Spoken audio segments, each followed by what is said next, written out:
I impulse bought the Boox Palma, which is a small e-ink device. It's not a phone, it's not really a tablet. It is more than an e-reader, um, but it's not really perfect at any of those things. So I'm not sure I'll be hanging on to this one. Anyway, uh, this is what it looks like.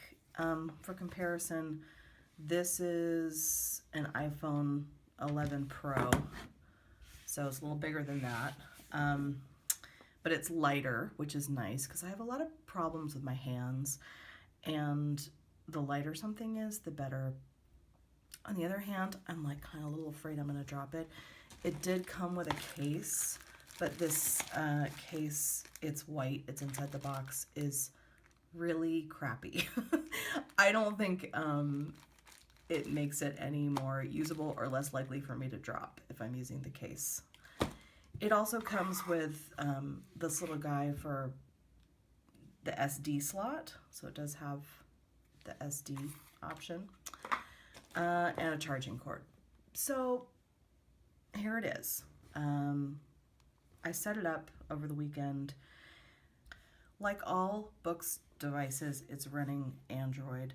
I'm not versed enough on Android to tell you like what version of Android this is and what that means, but it is running Android. And so when I set it up, I did it all through my Google account so that I could get my mail, my documents, get stuff from the App Store, all of that. So when I set it up, I went for the little menu bar down here versus the gestures because I've always been confused about Boox gestures. I'm so in the Apple world. It's hard for me to learn a new platform, even though like it's not that complicated, but I just have a mental block about it. But I'm trying to break free of the Apple world because I think when my next round of devices dies, I would like to not spend quite that much money replacing them.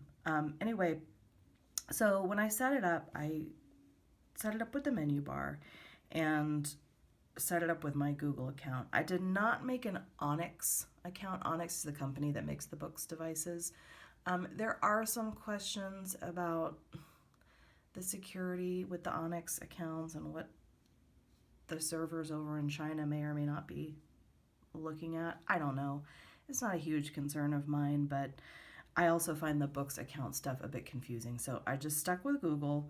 It comes with the Google Play Store ready to go, so you can get whatever apps you want. I kept it simple with stuff that I thought would be actually useful here. So the YouTube, that was just an experiment, but actual useful apps, things like obviously Gmail, Kindle, Reddit, Notion, Instapaper, Pocket Calendar, Google Keep, Neo Reader, and Google Docs, and just some other stuff. I did put the Firefox browser on there. I don't know why. I should have just put Chrome, and I probably will. Anyway, it's pretty responsive for an e-ink device. If you're an e-ink lover, you know that there's never a perfect amount of responsiveness and never a perfect amount of ghosting or lack of ghosting. But this device does come with a bunch of options. So down here, you can kind of choose what refresh rate you want. How often you want the e-ink to refresh itself. So last night I was experimenting with the keyboard and typing in Google Docs on it, and so I kept it on a low one because I just didn't need it to be refreshing, and also I found the flash of the refresh distracting while I was typing. So I had it on the low one. There are a few other modes. I don't understand all the nuances of each mode, but you can just kind of play with it, and you can just tell it to optimize it per app. So there's that. Yeah, I haven't. There's also a manual refresh button. So if you're using it and you're getting ghosting or you just want to force a refresh that hasn't happened, you just hit that and it'll refresh the e-ink. That's pretty handy. It also has these other buttons. I keep accidentally putting it to sleep with this button because it's kind of in a weird place. I'm not used to it yet. And then this is like a volume rocker, but you can also use it to scroll within apps. So this is a little inconsistent in its behavior. You can configure it per app. So I did configure it to scroll when I'm using the Kindle app, and it worked the day that I set it up. And then yesterday it was not scrolling. Let's see if it's scrolling today.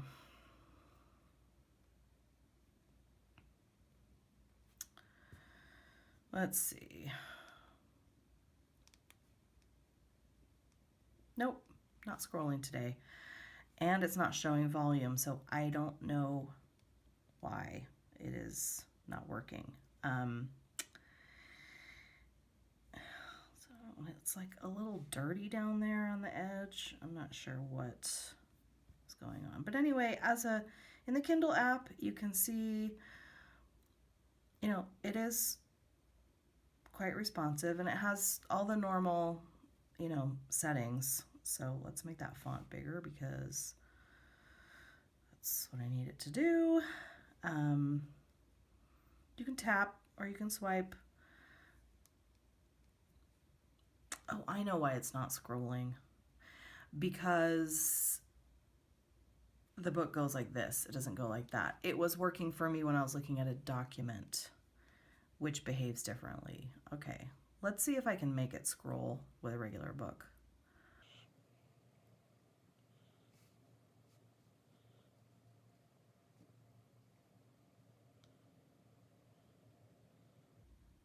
Okay, there's the setting, continuous scrolling, read by scrolling vertically. So now I have that turned on. Okay, that is why. So now, now the button scrolls. Okay, I'm glad I figured that out. The thing to know about this device is it doesn't have any ability to write on it. So you can't like write on it with a stylus. And there's no SIM slot, so you can't make it a phone. So I'm not sure what I was thinking about how I was going to use this. I wanted to try it out because it's so interesting, and like a lot of people who are into e-ink and e-readers, we all saw that scene in It Follows where she's on a little clamshell reader scrolling and we're like, oh, I want something that tiny I can read from. It's not that small, obviously, but it's a small little e-reader. So it is that. And the like mail, calendar, all that stuff works really well. As long as you're online, it's syncing. It's just acting like you would expect it to act across apps if you're logged into your Google account. So that's great. But as I was like kind of playing with it, it occurred to me like, I don't think I wanted something else small to look at. It feels simultaneously too much like my phone and also not as useful. So I don't know. So this channel is called Stuff Writers Like, and I am always looking at gadgets that are going to help me do my job as a writer, either in my own creative writing or in my consulting and teaching and working with other writers. I don't know if this is going to do that for me because, for example, I did load a client's manuscript onto Kindle to read like while I'm out of town this weekend. Judy Bloom is not my client. I'm just using this as an example because I'm not going to show my client's manuscript on the camera. But so I can read, but then, if I want to make a note on a client's manuscript to refer to later, I can do it just like I would on an iOS app or on the Kindle itself. And I installed Gboard so I could swipe. You can do all the things you would do on a Kindle or a Kindle app. But If I want to reduce the things I have to carry with me when I'm working out of the house, or I just want to break away from distractions, I would still want like either a paper, like a moleskin or something, or like my Supernote, and I could just read the Kindle app on my Supernote. It wouldn't have a backlight. So I don't know. I don't know if this is going to simplify things or make them more complicated, and I'm always looking to simplify. So I'm not sure I'm going to hang on to this. I do plan to carry it around for a week or two to give it a chance, because I've definitely have some gadgets where at first I was like, I don't know. And then I started really using it and realizing how useful it was. So I'm going to give it a chance. And then the thing about this device is I had to order it from the Boox site. And again, you Boox users know doing returns is complicated and expensive.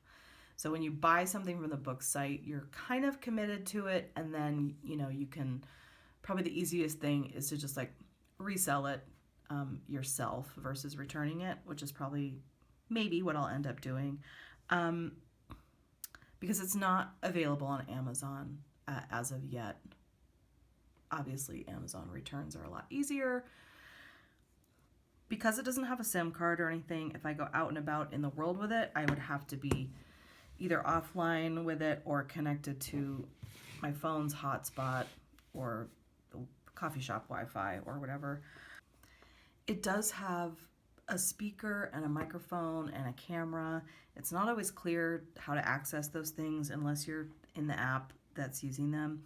But you can, you can do what you do like on an iPhone. So I can dictate a note and it has voice recognition just like the Notes app or anything else. There it is. It's pretty accurate. There is an option in Google Keeps to take a photo. It says camera not available. I did take a photo with it the other day in a different note-taking app that I think I deleted, and it took, a photo of my cat and put it in the note. But it's not obviously, at the level of a regular phone or that type of device. I think the main purpose of the camera for this, for most people, is as a scanner. So you can scan documents. Let's try scanning a document.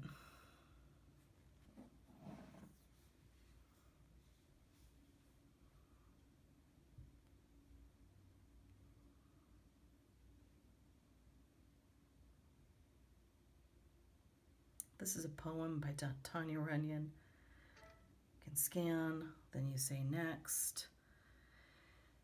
Then you tell it to do the OCR, and it's not fast.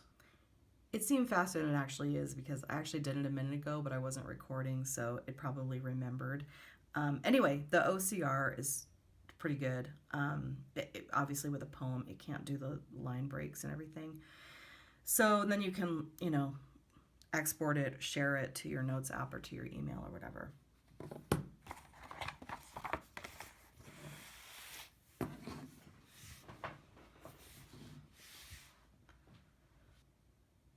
So it doesn't do anything as good as a phone can do, but for people that love e-ink devices, that's not the point. The point is breaking free, actually, of having this technology in our pocket that works so good, so fast, lets you do a million things at once.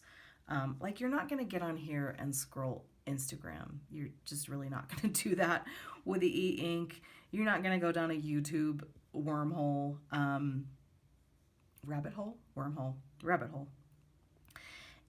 It's going to do what you need it to do, but slower than a phone, and would require more patience, and it would make you think twice about doing something that's going to be slow and frustrating. So for a lot of us, that's the point.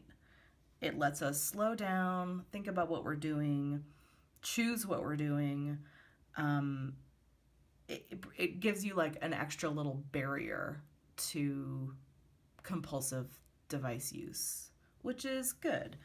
but it's still this little portable thing that's just small enough where you could take it everywhere and use it compulsively in how you use it. I mean, you could still get on here and just like read Reddit all day, but again, it's going to make you think twice. You can have an immersive reading experience. I downloaded some articles to Instapaper. I'm looking forward to reading later. My idea is maybe I could just have my Apple Watch and this when I go out once in a while, and I know I can get emergency texts and make emergency calls and stuff from my watch, or even get GPS directions or whatever, but not have the constant temptation of everything that my phone can do. Even with email, like when you check your email, you can definitely check your email and reply to emails, but again, it's going to be slower, it's going to take more patience. Therefore, you're probably only going to use it for the things that are most important. And it's comfortable in the eyes. The device, you can turn the front light, you can turn the front light off, and then it's just like regular looking e-ink, which is also fine if you're in a brightly lit area. It's got some other options as far as contrast. I'm not super picky about this stuff. I know some people on YouTube who review these devices get really into the technical details, and if that's what you're interested in, you should go watch their videos, especially our Lord and Savior, My Deep Guide.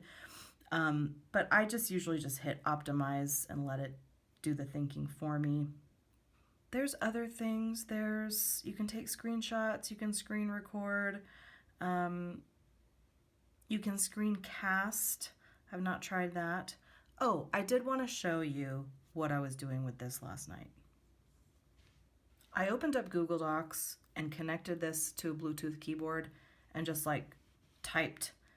I typed a big thing in Google Docs. It worked really well, honestly. If you're one of those people who's been interested in products like the Freewrite or the Freewrite Traveler, but you're like, that is too expensive and doesn't do enough, you can make your own little Freewrite out of this. Get yourself your favorite Bluetooth keyboard. Put your little Palma on here. Let me get a better angle on that.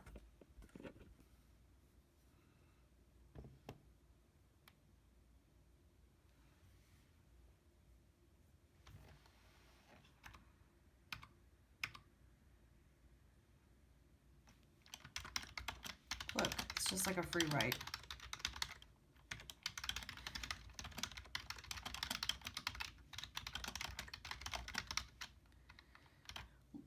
Look, it's just like a Freewrite, only you're actually allowed to use backspace, arrows, editing keys, and use all those editing functions that Freewrite doesn't want you to have because they're telling us how to write.